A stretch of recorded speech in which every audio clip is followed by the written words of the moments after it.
ಕೆಂಪೇಗೌಡರ ಕಾಲದಿಂದನೂ ಏನು ಕೆರೆಗಳೆಲ್ಲ ಇದ್ವಲ್ಲ ಅದೆಲ್ಲನೂ ಈಗ ಏನಾಗಿದೆ, ಮತ್ತು ಈಗ ಬೆಂಗಳೂರಲ್ಲಿ ಉತ್ಪಾದನೆ ಆಗ್ತಕ್ಕಂಥ ನೀರು ಇದುವರೆಗೂ ಈಗ ನಾವು ಏನು KCB ಅಲ್ಲಿ ಈ ಕಡೆಗೆ ಬಿಡೋದಕ್ಕಿಂತ ನೋಡಿದ್ರೆ ಎಲ್ಲಿಗೆ ಹೋಗ್ತಾ ಇತ್ತು, ಅಲ್ಲಿನ ಕೆರೆಗಳು ಏನಾಗಿದೆ ಈಗ ನೋಡಿ. ಇಲ್ಲಿ ಎರಡು ವಿಚಾರ ಬರ್ತದೆ. ಬೆಂಗಳೂರಿನಲ್ಲಿರ್ತಕ್ಕಂಥ ತ್ಯಾಜ್ಯ ನೀರು ಉತ್ಪತ್ತಿ ಆಗೋದು ಬೆಂಗಳೂರು ಕೆರೆಗಳಿಗೆ ಸೇರಿದ ಮೇಲೆ ಏನಾಗಿದೆ, ಮತ್ತು ಅದು ಬೇರೆ ಇನ್ನು ಎಲ್ಲೆಲ್ಲಿಗೆ ಹೋಗ್ತಾ ಇತ್ತು ಅನ್ನುವಂಥದ್ದು ನಿಮ್ಮ ಪ್ರಶ್ನೆ. ಯೋಜನೆ ಬರೋಕ್ಕೆ ಮುಂಚಿತವಾಗಿ ಎಲ್ಲಿ ಹೋಗ್ತಾ ಇತ್ತು? ಖಂಡಿತ. ಯಾಕೆಂದರೆ ಬೆಂಗಳೂರು ಹುಟ್ಟಿದಾಗಿಂದನೂ ಬೆಂಗಳೂರಿನಲ್ಲಿ ತ್ಯಾಜ್ಯ ನೀರು ಉತ್ಪತ್ತಿ ಆಗುತ್ತೆ. ಈ ಯೋಜನೆಗಳು ಈಗ 4-5 ವರ್ಷದಿಂದ ಈಚೆಗೆ ಆರಂಭ ಆದಂಥವು. ಅದಕ್ಕೆ ಮೊದಲು ಎಲ್ಲಿಗೆ ಹೋಗ್ತಾ ಇದ್ವು ಅನ್ನುವಂಥದ್ದು ನಿಮ್ಮ ಪ್ರಶ್ನೆ. ಮೊದಲು ನೋಡಿ, ಬಹುತೇಕ ತ್ಯಾಜ್ಯ ನೀರು ಬೆಂಗಳೂರಿನಲ್ಲಿರ್ತಕ್ಕಂಥ ಕೆರೆಗಳಿಗೆ ಸೇರ್ತಾ ಇತ್ತು. ಅದು ಸೇರಿದ್ದ ಆದಮೇಲೂ ಹೆಚ್ಚು ಉತ್ಪನ್ನ, ಯಾಕೆಂದರೆ ಬೆಂಗಳೂರಿನ ಜನಸಂಖ್ಯೆ ಒಂದು 50 ವರ್ಷದಿಂದ ನೋಡಿದ್ರೆ ಇವತ್ತು 5 ಪಟ್ಟು 10 ಪಟ್ಟು ಜಾಸ್ತಿ ಆಗಿದೆ. ಆಮೇಲೆ ಬೆಂಗಳೂರಿನಲ್ಲಿ ವಾಣಿಜ್ಯೀಕರಣ ಜಾಸ್ತಿ ಆಗಿದೆ, ಕೈಗಾರಿಕೆ ಜಾಸ್ತಿ ಆಗಿದೆ. ಸೊ ಇವೆಲ್ಲವನ್ನೂ ನೀರನ್ನು ಬಳಸ್ತಿದ್ದಾರೆ. ಈಗ ಯಾವಾಗಲೂ ನಾವು ಫಸ್ಟ್ ಸ್ಟೇಜಲ್ಲಿ ಒಂದು ಸಣ್ಣ ಪ್ರಮಾಣದ ನೀರನ್ನು ಕಾವೇರಿಯಿಂದ ತೊಗೊಳ್ತಾ ಇದ್ದೀವಿ ಬೆಂಗಳೂರಿಗೆ. ಆದರೆ ಇವತ್ತು ಎಷ್ಟು ಸ್ಟೇಜ್, 5ನೇ ಸ್ಟೇಜ್ಗೆ ಹೋಗಿದ್ದೀವಿ. ಅಂದರೆ ಸುಮಾರು ಕಾವೇರಿ ನೀರನ್ನು ನಾವು ಬೆಂಗಳೂರಿಗೇನೆ ಬಳಸ್ತಾ ಇದ್ದೀವಿ. ಇಂಥ ಸಂದರ್ಭದಲ್ಲಿ ನೋಡಿ, ನಿಮ್ಮ ಪ್ರಶ್ನೆಗೆ ಒಂದು ಉತ್ತರ. ಈ ಬೆಂಗಳೂರಿನಲ್ಲಿ 3 ವ್ಯಾಲಿಗಳಿದ್ದಾವೆ. ಒಂದು ಅಂದರೆ 3 ಅದರ ಏನು ಹೇಳ್ತಾರೆ, ಸ್ಲೋಪನ್ನು ಆಧರಿಸಿ 3 ವ್ಯಾಲಿಗಳು ಅಂತ ಹೇಳ್ತಾರೆ. ಒಂದು ವೃಷಭಾವತಿ ವ್ಯಾಲಿ, ಅಂದರೆ ಈ ಇದು ಮೇಕ್ರಿ ಸರ್ಕಲಿಂದ ಈ ಕಡೆಗೆ ಇರೋದೆಲ್ಲ ವೃಷಭಾವತಿ ವ್ಯಾಲಿ. ಮೇಕ್ರಿ ಸರ್ಕಲಿಂದ ಸ್ವಲ್ಪ ಇದ್ರ ಕೆಳಗಡೆ ಇರತಕ್ಕಂಥದ್ದು HN valley, Hebbal Nagawara valley ಇದು. ಮತ್ತು ಆ ಕಡೆ ಕೋರಮಂಗಲ ಚಲಘಟ್ಟ ವ್ಯಾಲಿ ಅಂತ 3 ವ್ಯಾಲಿ ಇದ್ದಾವೆ.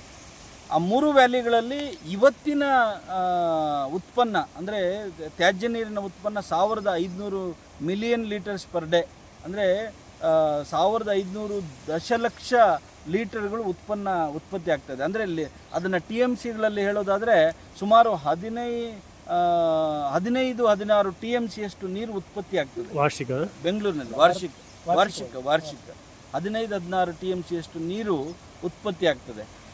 ಆದರೆ ಈ ನೀರು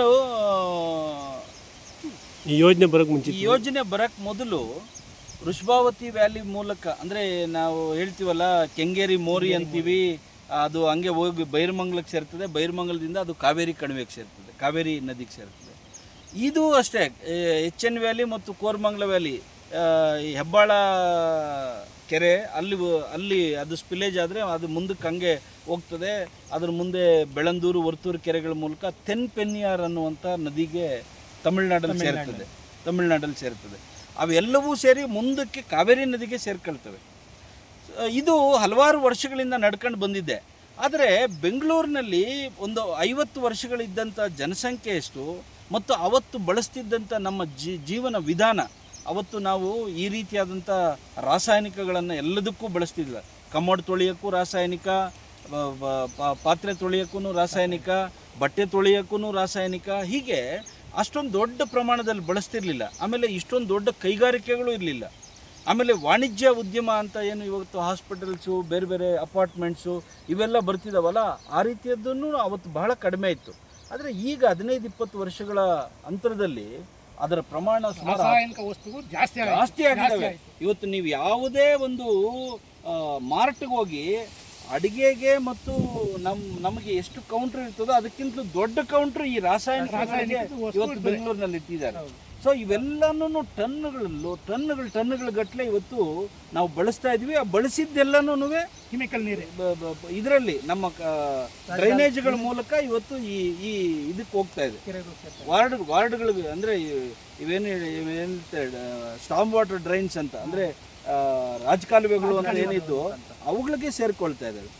ಸೊ ಇವೆಲ್ಲ ಸೇರ್ಕೊಂಡು ತಮಿಳ್ನಾಡಿಗೆ, ಅಂದರೆ ಯಾವ ಕಾವೇರಿ ನದಿಗೆ ಹೋಗ್ತಾ ಇತ್ತು, ಕಾವೇರಿ ನದಿ ಕಲುಷಿತ ಆಗ್ತಾ ಇದೆ, ಕಾವೇರಿ ನದಿ ಕಲುಷಿತ ಆಗ್ತಾ ಇದೆ ಅಂತೇಳಿ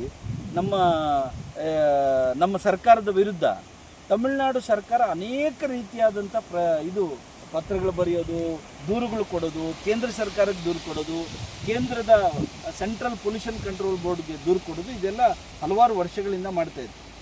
ಇಲ್ಲಿ 2 ಗಮನಿಸಬೇಕು. ನಮ್ಮ ತ್ಯಾಜ್ಯ ನೀರು ಒಂದು ಕೆರೆಗೆ ಬರುವಂಥ ಸಂದರ್ಭದಲ್ಲಿ ಅದು ಕಾನ್ಸಂಟ್ರೇಟೆಡ್ ಫಾರ್ಮಲ್ಲಿ ಇರುತ್ತೆ. ಆದರೆ ಒಂದು ನದಿಗೆ ಸೇರುವಂಥ ಸಂದರ್ಭದಲ್ಲಿ ಅದು ನದಿ ನೀರಿನ ಜೊತೆ ಅಂದರೆ ದೊಡ್ಡ ಪ್ರಮಾಣದ ನದಿ ನೀರಿನ ಜೊತೆ ಮಿಕ್ಸ್ ಆಗಿ ಸೇರ್ಕೊಂಡು ಅದು ಮುಂದಕ್ಕೆ ಹೋಗ್ತದೆ. ಅಂದರೆ ಅಷ್ಟು ದೊಡ್ಡ ಪ್ರಮಾಣದ ನದಿ ನೀರಿನ ಜೊತೆ ಸೇರುವಂಥ ತ್ಯಾಜ್ಯ ನೀರಿನಿಂದ ಕಾವೇರಿ ನದಿ ಹಾಳಾಗ್ತಾ ಇದೆ ಅಂತೇಳಿ ತಮಿಳುನಾಡು ಸರ್ಕಾರ ಅನೇಕ ಸಾರಿ ನಮ್ಮ ಸರ್ಕಾರದ ವಿರುದ್ಧ ದೂರು ಕೊಟ್ಟರು. ಇವರೇನೂ ಮಾಡಲಿಲ್ಲ, ಅದನ್ನು ಸರಿಯಾದ ರೀತಿಯಲ್ಲಿ ಅದನ್ನು ಟ್ರೀಟ್ ಮಾಡ್ತಾ ಇಲ್ಲ ಅಂಥೇಳಿ 2015ರಲ್ಲಿ ಸುಪ್ರೀಂ ಕೋರ್ಟಲ್ಲಿ ಒಂದು ಕೇಸ್ ಹಾಕಿದೆ. OS number 2 of 2015 Tamil Nadu versus Karnataka ಅಂತ ಹೇಳಿ. ಯಾರು ಬೇಕಾದ್ರೂ ಗೂಗಲ್ ಮಾಡ್ಬೋದು, ಗೂಗಲ್ ಮಾಡಿದ್ದು ನೋಡಿದ್ರೆ ಸಿಗ್ತದೆ. ಅದರಲ್ಲಿ ಅವ್ರ ಕಂಟೆನ್ಷನ್ ಏನಂದರೆ, ನಾವು ಇಷ್ಟೆಲ್ಲ ಹೇಳ್ತಾ ಇದ್ದೀವಿ, ಆದರೆ ಕರ್ನಾಟಕ ಸರ್ಕಾರ ನಮ್ಮನ್ನು ನಾವು ಆ್ಯಕ್ಷನ್ ಟೇಕನ್ ತೊಗೊಂಡಿದ್ದೀವಿ, ನಾವು ಟ್ರೀಟ್ ಮಾಡ್ತೀವಿ, ಇದನ್ನು ಶುದ್ಧೀಕರಣ ಮಾಡ್ತೀವಿ ಅಂತ ಹೇಳ್ತಾನೆ ಇದೆ ಹೊರತು ಇಲ್ಲಿವರೆಗೂ ಅಂಥ ಒಂದು ಪ್ರಾಮಾಣಿಕವಾದ ಕೆಲಸ ಮಾಡಲಿಲ್ಲ. ಹಾಗಾಗಿ ನಮ್ಮ ನದಿ ನೀರು ಹಾಳಾಗ್ತಾ ಇದೆ. ಇದಕ್ಕೆ ಇವರು ಹೀಗೆ ಮುಂದುವರೆದ್ರೆ ನಮಗೆ ಬಹಳ ದೊಡ್ಡ ಮೊತ್ತದ ಕಾಂಪನ್ಸೇಷನ್ ಕಟ್ಕೊಡ್ಬೇಕಾಗ್ತದೆ. ಇದರಿಂದ ನಮಗೆ ನಮ್ಮ ಕೃಷಿ ಮೇಲೆ, ನಮ್ಮ ಅಂತರ್ಜಲದ ಮೇಲೆ ಎಲ್ಲ ಅಪಾಯ ಆಗ್ತಾ ಇದೆ ಅಂತೇಳಿ ಕೇಸ್ ನಡೆಸಿದ್ದಾರೆ. ಇವತ್ತು 2015ರಲ್ಲಿ ಆಗಿರತಕ್ಕಂಥ ಕೇಸ್ ನಾವು 2025ಕ್ಕೆ ಬಂದಿದ್ದೀವಿ. 10 ವರ್ಷಗಳಿಂದ ನಡ್ಕೊಂಡು ಹೋಗ್ತಾ ಇದೆ. ಇವರು ಸುಳ್ಳು ಪಳ್ಳು ಹೇಳ್ಕೊಂಡೇ ಮುಂದಕ್ಕೆ ತಗೊಂಡು ಹೋಗ್ತಾರೆ ಅದನ್ನು.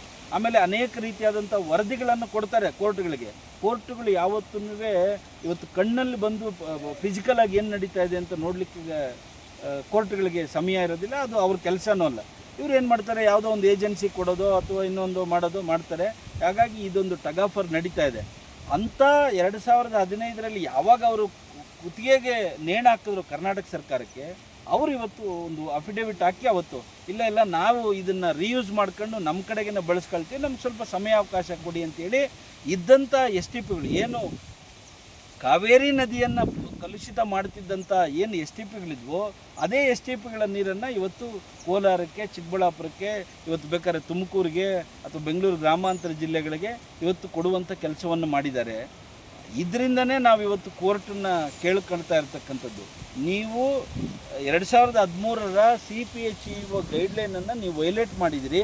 ವೈಲೇಟ್ ಮಾಡೋಕ್ಕೆ ನಿಮ್ಗೆ ಯಾವನ ಅಧಿಕಾರ ಕೊಟ್ಟ? ನಿಮಗೆ ಈ ಕರ್ನಾಟಕ ಸರ್ಕಾರಕ್ಕೆ ಅಥವಾ ನೀರಾವರಿ ಇಲಾಖೆ ಅಧಿಕಾರಿಗಳಿಗೆ ಯಾವನು ಅಥವಾ ಅದನ್ನು ಮಾಡ್ತಿರ್ತಕ್ಕಂಥ ಗುತ್ತಿಗೆದಾರನಿಗೆ ಯಾವನ ಅಧಿಕಾರ ಕೊಟ್ಟ? ಅದನ್ನು ವೈಲೇಟ್ ಮಾಡ್ಬೋದು, ಇಲ್ಸಲ್ಲ. ಆದ್ದರಿಂದ ಇವತ್ತು ನಮ್ಮದು ಕೇಸು ಏನು ಹೈಕೋರ್ಟಲ್ಲಿ ಪೆಂಡಿಂಗ್ ಇದೆ, ಅದರದ್ದು ಒಂದು ದೊಡ್ಡ ಪ್ರಹಸನ. ಹೆಂಗೆ ಇವರು ತಮಿಳ್ನಾಡನ್ನು ಹಲವಾರು ವರ್ಷಗಳಿಂದ ಮೋಸ ಮಾಡ್ಕೊಂಡು ಬಂದರು ಅಥವಾ ಅದಕ್ಕೆ ಸುಳ್ಳು ಮಾಹಿತಿಗಳನ್ನು, ಸುಳ್ಳು ವರದಿಗಳನ್ನು ಕೊಟ್ಕೊಂಡು ಬಂದರು.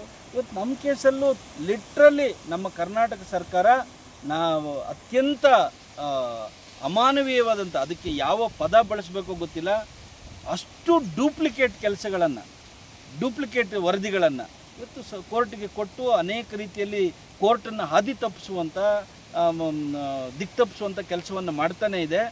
ಆ ನಿಟ್ಟಿನಲ್ಲೂ ನಾವು ಇನ್ನೂ ಬಲವಾಗಿ ಅದನ್ನು ಹೇಗೆ ನಡೆಸಬೇಕು ಅನ್ನೋದ್ರ ಬಗ್ಗೆ ನಾವು ಕಾನೂನು ತಜ್ಞರ ಜೊತೆ ಚರ್ಚೆ ಮಾಡಿ ಅದನ್ನು ಮುಂದುವರಿಸ್ಕೊಂಡು ಹೋಗ್ತಾ ಇದ್ದೀವಿ.